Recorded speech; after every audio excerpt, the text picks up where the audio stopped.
Hello, this is Sharon Pearce for NDE, Near Desert Experience, and we're talking about water.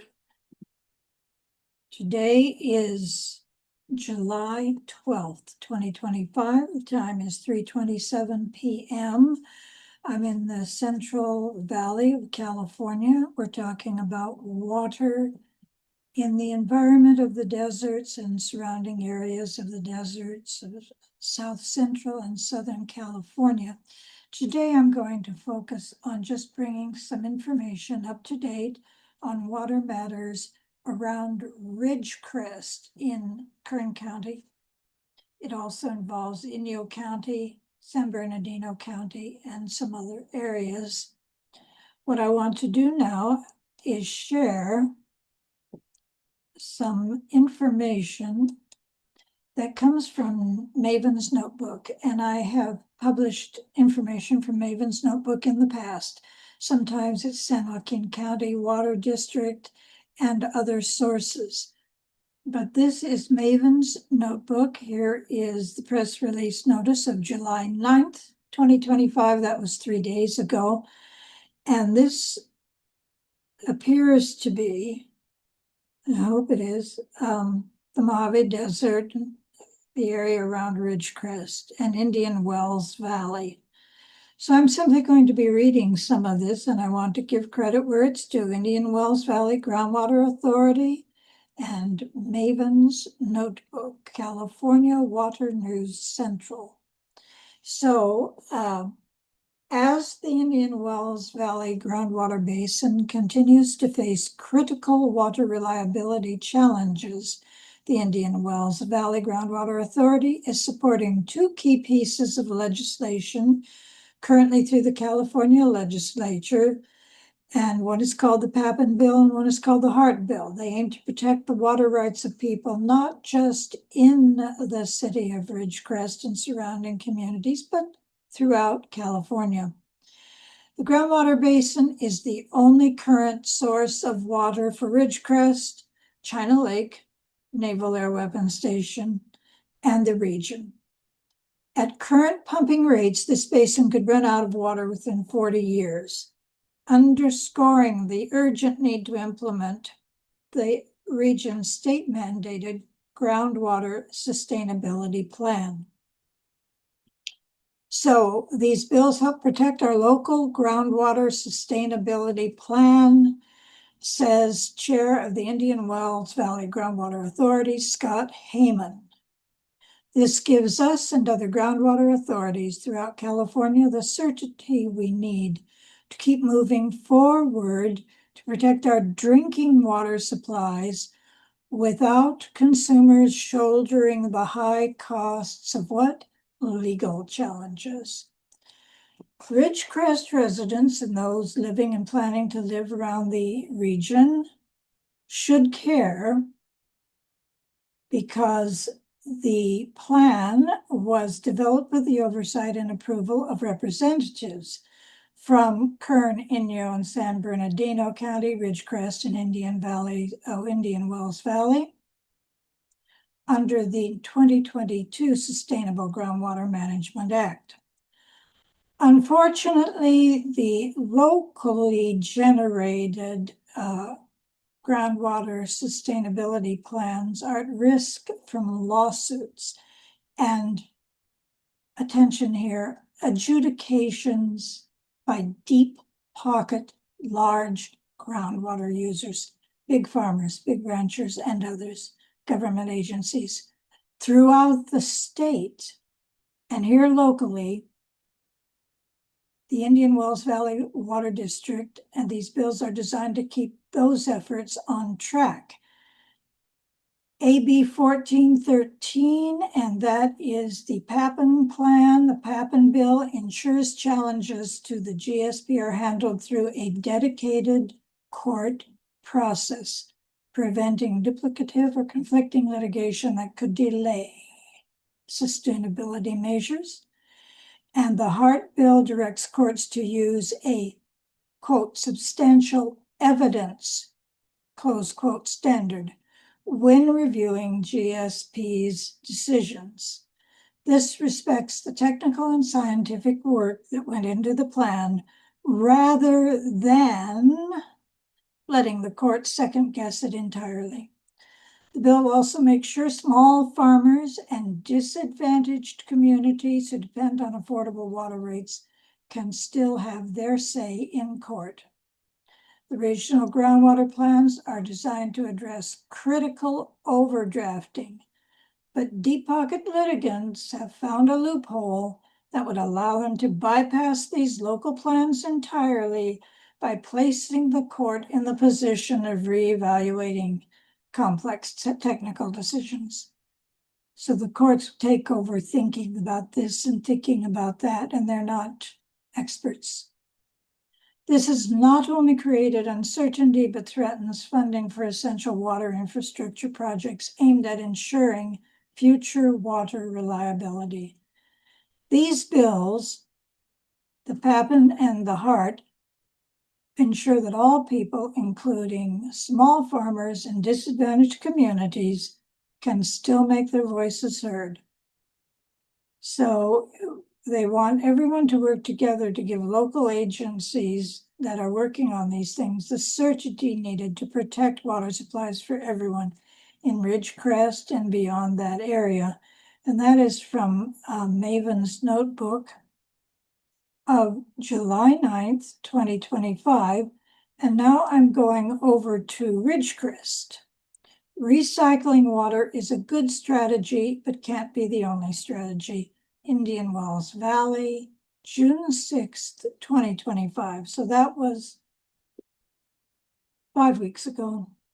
Water recycling, the advanced treatment of wastewater for use in agriculture, irrigation, or even potable drinking water, has become an indispensable component of modern water management. Nonetheless, water experts agree that recycling water alone is an insufficient strategy for true long-term water resilience, particularly relevant as it pertains to the Indian Wells Valley groundwater basin, which after decades of unchecked withdrawals from the basin is now in a state of critical overdraft. Recent announcements from the Water District are suggesting that water recycling by itself can address the region's severe groundwater challenges.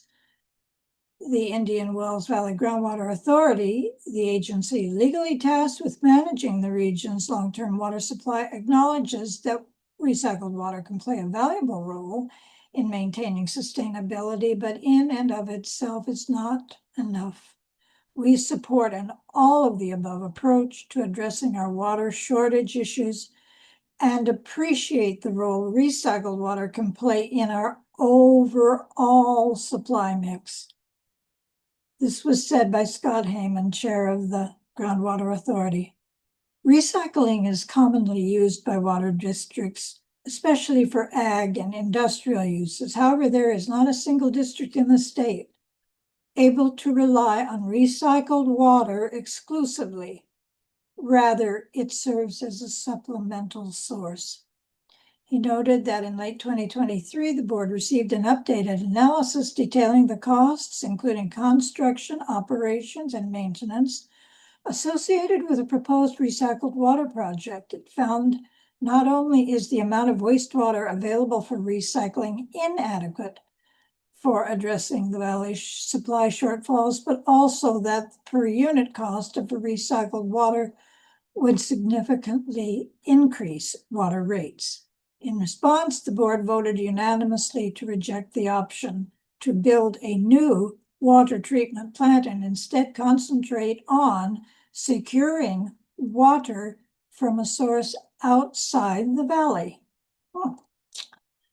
The reality of importing water. California's unique geography means that most of its population and ag land are in the drier central and southern parts of the state, while, as most of us know, its precipitation falls in the wetter north. This fundamental imbalance led to the development of vast and complex water infrastructure that has made imported water a foundational element of the state's water supply for over a century. So this, I would interject my own thought. Outsiders who do not understand California or the West when it comes to water think that we're in the situation we are in because of stupidity. No, we reached this point through complex political and other goodwill work by boards, counties, districts, population centers, Sacramento, and federal input, and highly paid litigation companies on behalf of those who have deep pockets to bring us to where we are. Many people cared a great deal about a good outcome, and hence you've had the years of litigation at the Colorado River that forms the southwest border of California with Arizona and parts of Nevada. To put this in perspective, Southern Cal typically relies on imported water for more than half of its total supply.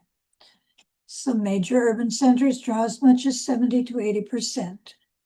Similarly, the Central Valley's ag sector is overwhelmingly dependent on federal and state imported water projects. To address the critical overdraft problem, the state approved the sustainability plan to import additional water to the Indian Wells Valley Basin through a connection to the state water project. That replenishment pipeline will largely use state and federal funding, dicey there, federal funding to connect our basin to the state water project. The efforts to import water are being made to ensure that Ridgecrest, China Lake, and the rest of the Indian Wells Valley have a sustainable water source. Without another source of water, according to the well-documented modeling research, there will be a steady decline of water quality, and it is likely to completely run out within 40 years. Water recycling is too little too late. According to Mr. Heyman, the authorities' extensive analysis found that while recycling is perhaps a necessary element, it is hardly sufficient. It is inadequate for addressing the valley's shortfalls. The city of Ridgecrest simply does not produce enough wastewater to supply the valley's needs. So how could it start producing more wastewater? Increase the population? I don't know. I don't know the answer. In short, recycling can help our situation, but relying on it exclusively presents enormous long-term risks to residents and businesses. Moreover, Mr. Heyman added, producing recycled water in this region is significantly more expensive than proponents claim. Instead of working with us to fast-track a dependable water source, the Water District is now throwing around misleading cost estimates that seem designed to obfuscate rather than clarify, he said. For example, the $2,000 per acre foot estimate the $2,000 per acre foot estimate the district cities only covers production costs estimate. It does not consider either construction or financing costs, which are considerable. He added, the district is seeking to confuse people by comparing the cost of recycled water in places like Orange County with estimates of Indian Wells. Comparing the situation in a densely populated area like Orange County with Indian Wells Valley is absurd. Orange Water's district's recycling project took years. It is highly technical, uses several energy-intensive treatment processes, and they have their own lab, an extremely experienced technical staff, and a huge and costly infrastructure supporting its recycled water purification project. Even with advanced recycling capabilities, they still rely on imported water for what? 50% of Orange County's needs. So he's saying this is comparing apples to oranges and then some. Ironically, the adjudication efforts filed by the Water District to stop the imported water pipeline has the unintended consequence of keeping any serious recycled water plans moving forward, as they are also subject to results of the adjudication. Meanwhile, groundwater keeps getting overdrafted at the expense of future water reliability. So the Indian Wells Groundwater Authority spans portions of Inyo, Kern, San Bernardino. It is home of Ridgecrest and U.S. Naval Air Weapons Station, China Lake, a critical low flight weapons development and testing facility. The groundwater basin serves approximately 38,000 residents. And there is a place to sign up for daily email service on the latest news, breaking alerts each morning at 9 a.m. So this is all through Maven's Notebook and the California Water News Central.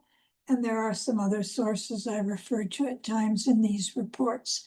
So this is NDE Near Desert Experience, and I wanted to bring some of the latest news that's coming out of the general areas. Most of the time I advocate that there will be more water in these districts. Destiny says the ocean currents and whatnot are bringing more water in, but not the year 2025. This is a drought year. This is definitely a hot and dry drought year. I also want to bring to your attention that I write and publish on Substack under the name S. Pearce, or sometimes it's Sharon Pearce. And I've published about 3/4 of my book that I wrote on my memoir of my friend Paul Lynde, called My Memories of Paul Lynde, as he told his memories to be, in which he clarified many stories that were put out back in the 70s and 80s, and people who claim to know him well and remember him. And what the truth was from his perspective, what he experienced, not what was made up or ascribed to him or said happened, but what really did happen as he experienced it. And the most important part of it that I would draw your attention to, if you would click in and read some of it, is the first part, section A, which is the biography of him as he told it to me from his birth up until the time he left Ohio to go to Northwestern University in Evanston, Illinois to study drama and then go to New York. He had a fascinating childhood, which should be of great interest to those who study social culture in the United States, especially in the early days of the 20th century. He was born in 2026. And there's the story of his father, his real biological father, dying when he was but a toddler. He was killed. His mother left him with the Lynde family, his biological mother, and it tells the story of her. And people who are all over DNA now trying to find their links to who's the real biological mother, who's the biological father, might find this an interesting read. Plus, there is some great mystery and even crime involved in his childhood and in his tale. It's a fascinating story covering the way people lived in the early 20th century, some of them back in Kentucky and in Ohio, in the Middle West along the Ohio River, and their fears and foibles and their ways of doing things, and how stories were dreamed up to cover and protect others, sometimes children, and how children were taken into households where they didn't necessarily belong.